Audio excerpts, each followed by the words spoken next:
Ta vision, c'est quoi? Si tu connais ta vision, tu peux supporter les épreuves.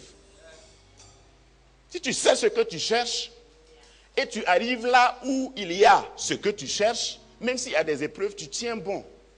Pour rebâtir sur d'anciennes ruines, restaurer, réparer les brèches. Telle est la vision du centre chrétien Grâce Académie.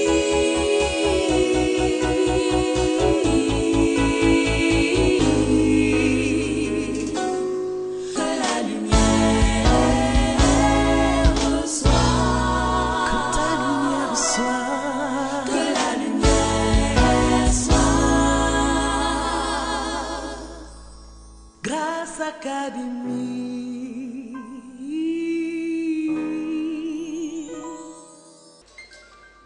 Alléluia. Je voudrais lever le pan du voile pour vous dire ce que le Seigneur m'a mis à l'esprit. Nous allons aujourd'hui clôturer avec le choix dans les relations volontaires, comme le mariage, les relations amicales, les contrats, les alliances. Ça c'est volontaire, parce qu'il y a une autre catégorie, une autre famille de relations qui est obligatoire, qui est obligée ou imposée. Les relations familiales, parce que tu ne choisis pas tes frères, sinon il y a quelqu'un qui n'allait pas s'asseoir à côté de toi. Alléluia.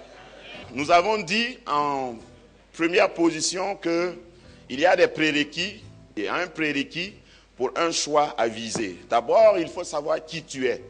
On parle de partenariat, il n'y a pas de vrai partenariat, il n'y a pas de partenariat équilibré. Il n'y a pas de partenariat faire pour celui qui ne sait pas ce qu'il a. Quand tu veux acheter quelque chose, c'est un partenariat. Si on te dit que ce micro coûte 100 000 francs, il faut que tu saches ce qu'il y a dans ce micro avant de donner tes 100 000. Pourquoi c'est 100 000? Même si tu as les 100 000 en poche, tu vas d'abord voir quelle est sa vraie valeur. Si tu ne connais pas ta valeur, on va t'acheter moins cher. Mais il y en a qui se vendent moins cher et même à crédit. Non seulement c'est moins cher, mais ils n'ont pas pris l'argent. Si tu connais ta valeur, tu vas te conserver. Vous savez, tout ce qui a de la valeur est rare. On ne fait pas publicité pour ça. Si vous allez au marché, vous n'allez pas voir quelqu'un avec une cloche. Venez acheter l'or. Il y a l'or ici, 5 francs, 5 francs. Jamais. Partout où il y a l'or, c'est barricadé. Si tu ne crois pas, va à la banque. Donc si tu as de la valeur, tu dois te garder sur tous les plans de relation. Donc tu as de la valeur. La Bible t'appelle une race élue. C'est-à-dire que c'est un premier choix des hommes. Un sacerdoce royal. C'est-à-dire que tu es le pouvoir exécutif et le pouvoir judiciaire.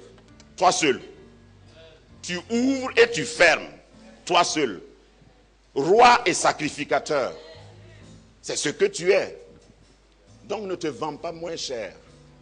Conserve-toi. Connais ta valeur. Ainsi, quand quelqu'un va venir, tu vas savoir dialoguer. Tu vas savoir entrer en négociation. Ne te vends pas moins cher. Si tu es jeune fille, ne te vends pas moins cher. Il ne faut pas que le monsieur vienne, il t'appelle samedi matin. Il dit, Sylvie, est-ce que tu es libre le soir?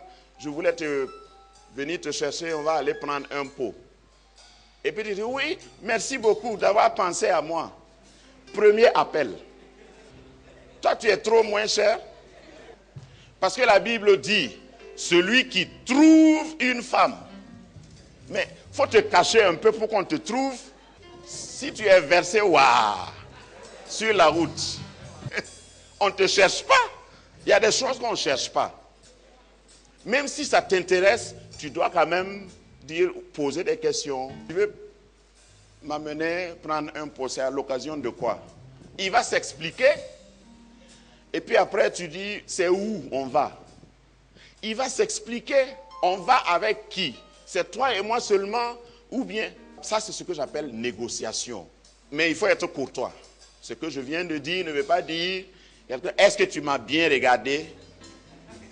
Parce qu'il y a des gens aussi qui ont grillé leur carte en n'étant pas courtois, en n'étant pas gentil. Il y a des gens qui ne savent même pas répondre au téléphone. Le téléphone, tu ne sais pas qui est à l'autre bout du fil. Ce que tu entends là, ce n'est pas sa voix. Hein. C'est une sonnerie.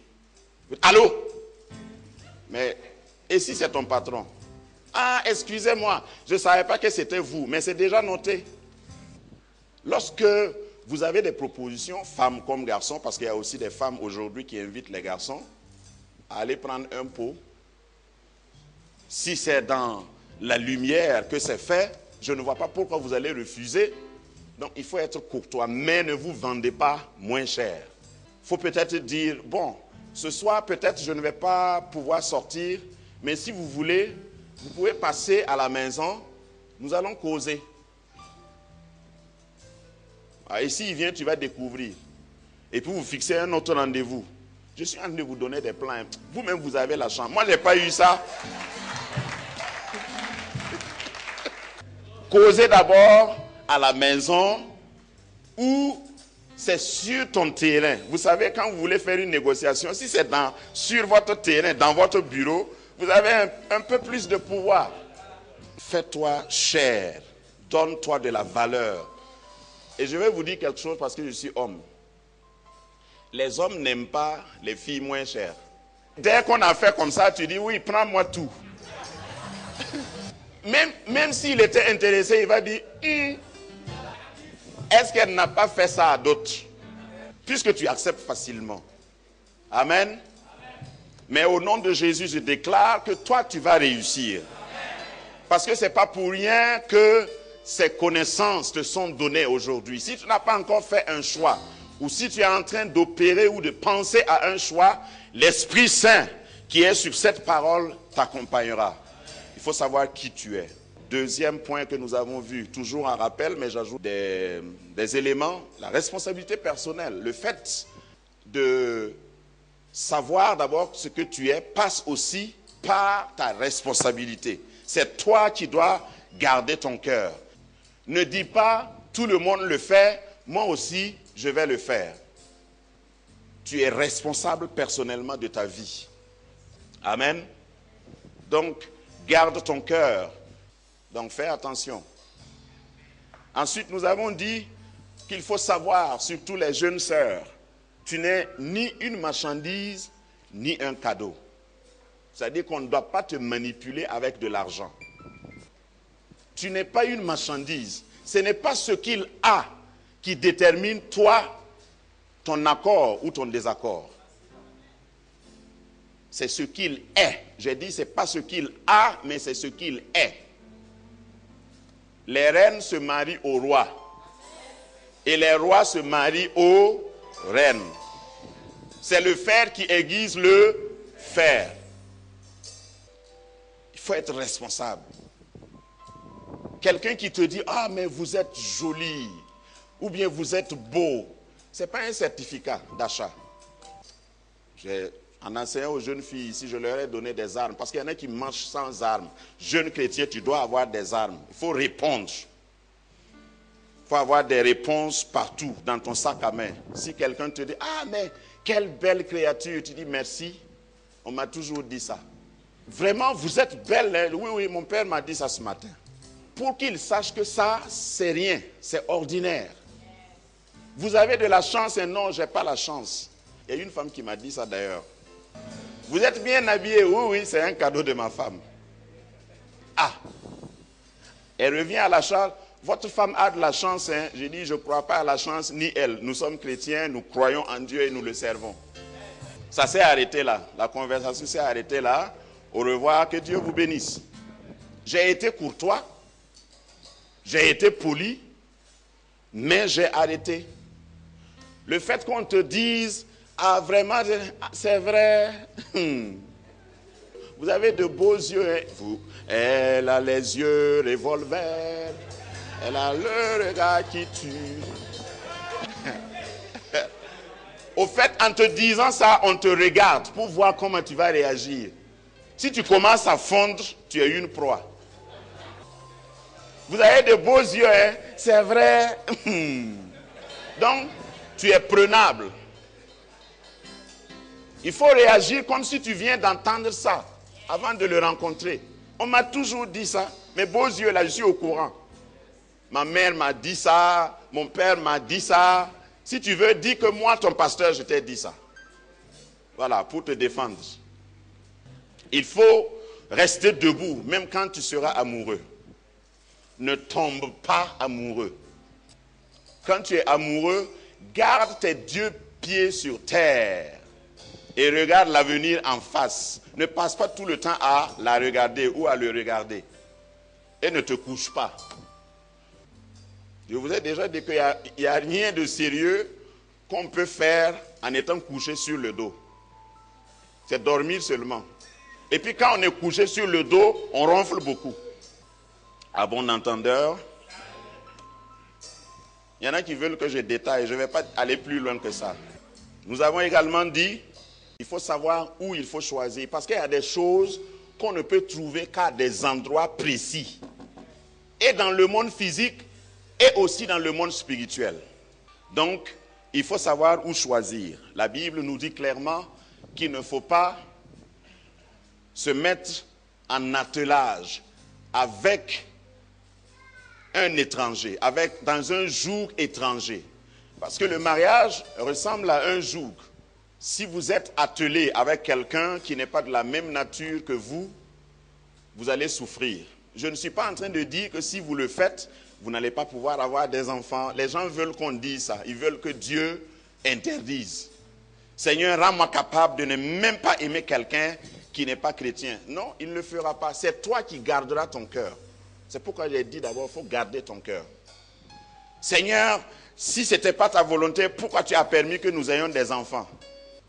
Dieu a déjà mis les enfants là en toi, c'est toi qui es allé lui donner. C'est vrai, en te mariant là, est-ce qu'il n'y avait pas les enfants en toi? Tu es parti avec tes enfants et vous vous êtes associés. C'est ta responsabilité. Donc ne te mets pas avec les étrangers sous un joug qui n'est pas le joug du Seigneur. Qui choisir? Qui est-ce qu'il faut choisir? C'est vrai, même si vous êtes chrétien, il y a une certaine compatibilité à considérer. Il ne faut pas t'amuser à choisir quelqu'un avec qui tu ne pourras pas vivre. Pour le moment, vous vivez dans la même cour, le chien et le coq. Vous avez le même propriétaire, mais ça ne veut pas dire que vous pouvez devenir couple. Amen. Ne me demandez pas qui est le coq et qui est le chien, je ne sais pas. Il y a aussi des amitiés qui sont sans lendemain. Au début même, toi tu peux savoir que ça là, ça n'ira pas loin, mais pourquoi tu avances? Ou bien, il y a des relations dans lesquelles vous entrez, vous, dès les premières minutes, vous savez qu'il y a quelque chose de bizarre. Écoute bien ta conscience, si elle est éclairée du reste par le Saint-Esprit. Il y a aussi certains amis qui viennent vers vous, ils disent une chose et ils pensent à une autre chose. Faites attention. Ce n'est pas tous ceux qui viennent parler bien et parler clairement, qui ont une bonne grammaire, une syntaxe, le concordance des temps. Il y a des gens qui sont fascinés simplement par ça. Mais il est instruit. Hein? Qu'est-ce que ça veut dire? Mais il a la bonne manière. Regardez ce jeune homme-là. Il a la bonne manière, non? Les filles, répondez-moi. Est-ce qu'il n'a pas la bonne manière? Voilà enfin un homme qui me respecte, qui connaît ma valeur. Tu as regardé ce qu'il a dans sa tête? Il y a un film qui passe déjà dans sa tête. Et il attend seulement ton approbation. Ne te fais pas avoir. Au fait, une bonne relation doit prendre du temps.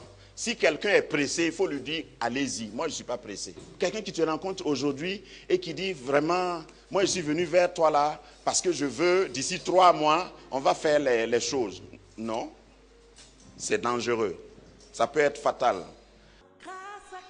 Grâce Académie, une vision, une plateforme, un cadre d'expression et d'épanouissement pour tout l'homme. Une ambassade du royaume de Dieu, un peuple d'adorateurs, un centre multiracial, une église sans cloison avec pour seule passion vivre la réalité de l'évangile de Jésus-Christ. Grâce Academy, une voix prophétique et une vision pour sa génération. Situé à Ouaga 2000, à 700 mètres de l'ambassade des États-Unis, côté Est. Grâce Academy.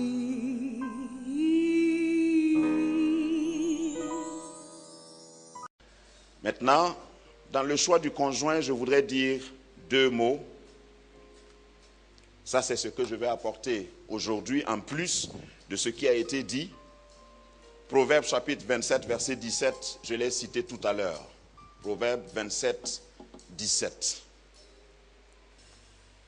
La Bible dit, « Comme le fer aiguise le fer, ainsi un homme excite la colère d'un homme. » Et mettez « homme » ici en majuscule. Pourquoi j'ai pris ce passage pour faire la transition? Au fait, à l'origine, qu'est-ce que Dieu voulait pour Adam? Pensant au mariage. Dieu a dit qu'il va faire quoi? Une aide semblable à Adam. Donc, tout associé qui n'est pas une aide semblable n'est pas digne d'être ton associé, tout conjoint ou toute conjointe. Dieu a pris soin de donner à l'homme une aide qui lui ressemble. Donc ça, c'est quelque chose qu'il faut garder à l'esprit quand vous voulez faire un choix dans le sens du mariage. Est-ce que l'aide que vous considérez vous ressemble? Est-ce que c'est quelqu'un avec qui vous pouvez passer le reste de votre vie? Le fer aiguise le fer.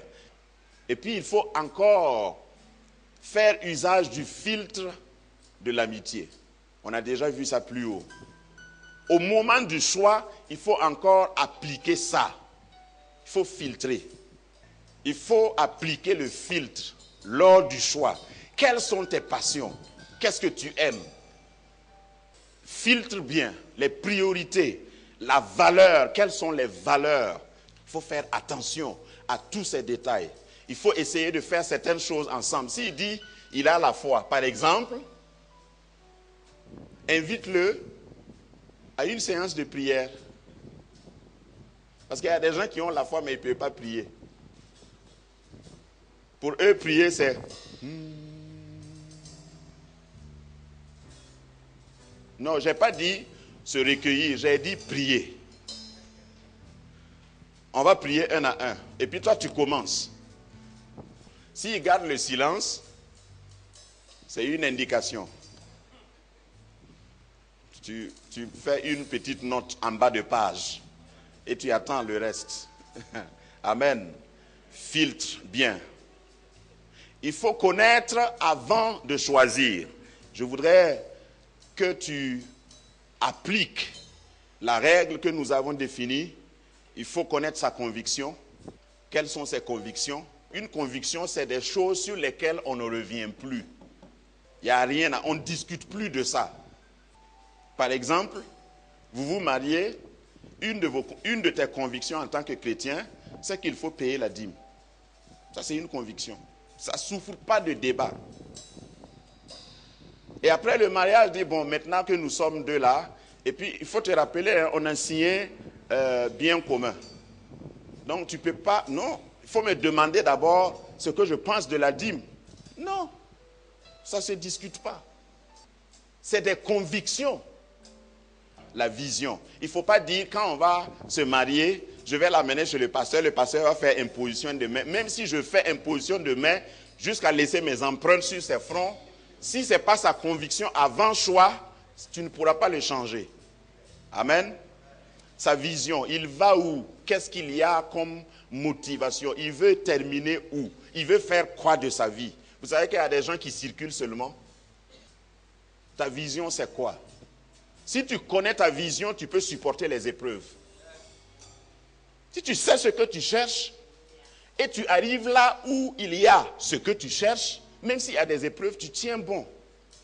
Il faut aussi savoir quelle est sa vision, donc quelle est sa destination, quel est son caractère, Il faut chercher à savoir si c'est quelqu'un qui veut te tirer vers le haut, si c'est un challenger spirituel, quelqu'un qui te booste, pas quelqu'un qui est paresseux, mais quelqu'un qui te booste.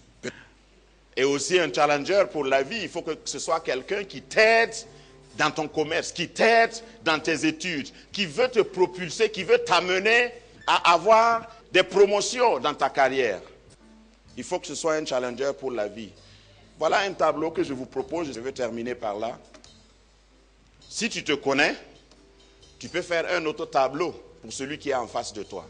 Si tu te connais, si tu sais que toi tu es doux, si lui il est coléreux, ça veut dire que le trait là ne peut pas aller tout droit. Si toi tu es agréable et lui il est grogneux, chaque fois qu'il vient pour te rendre visite même, il parle de ce qu'il a vu sur la route. Il vient fâché, il commence à... Qu'est-ce qui s'est passé? C'est pas un gars sur la route là qui m'a énervé? Il a fait quoi? Il avait une chèvre qui bêlait. Et puis il est fâché. Si tu es sympathique, c'est-à-dire tu aimes les gens, c'est-à-dire il y a des gens qui aiment rencontrer de nouvelles personnes sympathiques. Si tu es avec lui, tu vas rire. Et lui, il est querelleur. Est-ce que tu le connais? Oui, on a fait l'école ensemble. Et puis, si tu es patient et lui, il est tout le temps énervé, nerveux. Il y a des gens qui sont nerveux. Si tu sais pardonner et lui, il est rancunier. Il y a des gens, si tu les offenses, en mourant, il laisse la flèche. Voilà, en fermant, il va garder un nœud jusqu'à ce que quelqu'un, parmi ses enfants, sa descendance, prenne la flèche. Parce qu'il cherchait à te poignarder, il n'a pas pu. Rancunier, jusque sur le lit de mort. Généreux. Toi, tu es généreux. Quand quelqu'un vient dans la maison, tu cherches à lui donner quelque chose. Si tu mangeais, tu vas diviser pour donner aux étrangers. Mais quand tu es généreux et tu vis avec quelqu'un qui est jaloux, quelqu'un qui est égoïste, quand on dit coco, on dit entrez, c'est qui? C'est qui? Tu prends ton plat, tu mets sous le lit. Et puis tu dis comme les mossis, attention là. Nous on est assis, on n'a rien à manger. Si tu es généreux et tu vis avec quelqu'un qui est égoïste, qui est jaloux, vous allez toujours vous bagarrer après les visites. C'est le lait des enfants là que tu as pris, donné au pasteur, il a bu le café. Il faut rester là. Quand les enfants vont pleurer, au lieu de dire Dieu pourvoira, ils se fâchent. Est-ce que votre prière peut être exaucée? Serviable et l'autre est replié sur soi-même. Il y a des gens qui sont serviables. Avant de s'asseoir, ils veulent s'assurer que tout le monde est assis. Serviable, naturellement. C'est-à-dire qu'ils ne dépensent pas quelque chose d'extraordinaire. C'est sa nature. Si tu es comme ça, ça veut dire que l'autre, même s'il essaie, il ne peut pas te changer. Avant de savoir, tu es en train d'aider les autres. Viens t'asseoir ici. Est-ce que tu es le seul dans la chapelle là? S'il est venu en retard, c'est tant pis pour lui. S'il n'y a pas de choix, il n'a qu'à s'asseoir sur la... Voilà. Ce n'est pas une aide semblable. Si vous êtes confiant, il y a des gens qui sont confiants. Elle est assise à côté de quelqu'un dans l'église, elle veut se lever pour faire quelque chose, et n'hésite pas à donner son bébé. Pardon, tenez mon bébé, je vais aller prendre de l'eau. Tandis que lui, il est là, il dort. Tu l'as connu où? Je dis, mais quand même, chérie, c'est dans l'église, même dans l'église. Pourquoi tu donnes notre enfant à un inconnu? Soupçonneux. Il y a des gens qui vont te soupçonner jusqu'à avant ta naissance. Tu rentres, tout le monde est calme parce qu'on écoute la parole de Dieu. Tu pars t'asseoir et puis tu commences à dire, ça là, quand je suis rentré, personne ne s'est tourné pour me voir. Il doit avoir, est-ce qu'il ne parlait pas de moi-même? Et tu es soupçonneux. Tu commences à juger, à te condamner et tu creuses un trou pour toi-même et tu rentres dedans. Le soupçon du mal ne fait pas partie des éléments de l'amour. On dit l'amour ne soupçonne pas le mal. Il y a des gens qui sont honnêtes naturellement, ils ne peuvent pas mentir. Mais il y en a qui savent mentir de façon encyclopédique. Quand ils mentent, c'est-à-dire toi-même tu ne peux pas définir ça. Il faut aller chercher dans une bonne bibliothèque des livres de référence pour qualifier et définir leurs mensonges. Travailleurs. Il y a des gens qui sont travailleurs, il y en a qui sont paresseux de nature. Tellement paresseux que lui-même se condamne. Parce que si tu ne pars pas au travail à l'heure, tu hypothèques ton avenir. Il y a des gens qui sont travailleurs, d'autres paresseux. Il y en a qui sont tenaces, ils ne cèdent pas facilement. Et il y a d'autres, dès la première difficulté, ils sont découragés. Il y en a qui sont propres. Il y en a qui sont propres naturellement. Il y a des enfants, même si vous allez à l'école primaire, vous allez voir des enfants qui sont propres. Ils aiment la propreté. Point. Et il y en a aussi qui ne savent pas faire la différence entre ce qui est sale et ce qui est propre. Puisque je ne fais pas lever des mains, je ne parle de personne. Si tu te reconnais, fais attention pour que ton voisin ne sache pas que c'est toi. Mais quand tu sors, commence à t'exercer. Commence à renverser le désordre en ordre. Amen. Dernier point, il y en a qui sont courtois, polis. Ils ont appris ça. Vous savez que ça fait partie de l'éducation. Au fait, tout ce que je viens de dire là fait partie d'une certaine éducation. C'est pourquoi je disais de vous intéresser à la famille de votre futur. Il y en a qui sont polis. Et il y en a qui ne savent pas dire « s'il vous plaît ». Hey, donne-moi l'eau là. C'est tout ce qu'ils savent dire. Ils ne savent pas dire « s'il vous plaît ». Quand tu es courtois à côté de ces gens-là, ils te trouvent trop compliqué. Toi, tu fais trop comme les Blancs. Pourtant, il n'a jamais vécu avec des Blancs. Courtoisie n'a rien à voir avec la couleur de la peau. La Bible a une culture. Il faut être courtois, il faut être respectueux. Quand quelqu'un est plus âgé que toi, tu le respectes. Même si c'est ton frère en Christ. Même si vous chantez ensemble dans la chorale. Le fait qu'il soit ton aîné, tu lui dois respect. Et tu parles avec courtoisie. Si tu es un garçon et tu veux t'adresser à la femme de quelqu'un, il ne faut pas l'appeler par son prénom. Parce que vous avez été à l'école ensemble. À partir du moment où c'est la femme de quelqu'un, tu l'appelles avec son titre ou en tout cas avec beaucoup de respect. Courtois, ça fait partie des œuvres de la foi. C'est une conduite digne d'un chrétien. Oh, j'ai envie d'en faire même un chapitre. Parce qu'il y a beaucoup de chrétiens, parce qu'ils sont devenus chrétiens, je ne sais pas comment les qualifier. Ils pensent que tout le monde... Non, on est frères et sœurs. Moi, je ne suis pas ton frère. Voilà. Si c'est dans ce sens-là, je suis... Non. Parce que mon frère me respecte. Ma sœur me respecte. Ma sœur, quand elle veut me parler, elle me parle avec égard. C'est des principes élémentaires. Hein? Si tu ne respectes pas ça, tu n'es pas mon frère. Tu es un frère à évangéliser. Et vous savez qu'il y en a beaucoup dans l'église. Il y a des frères que vous devez évangéliser. Il y a d'autres que vous devez délivrer. C'est-à-dire ils sont possédés. Il faut beaucoup de prières, jeûne et prières. Ces sortes de démons-là, il faut que vous jeûnez en plus même de la prière. Que le Seigneur vous bénisse. J'ai fini. Pour rebâtir sur d'anciennes ruines, restaurer, réparer les brèches. Telle est la vision du centre chrétien Grâce Académie.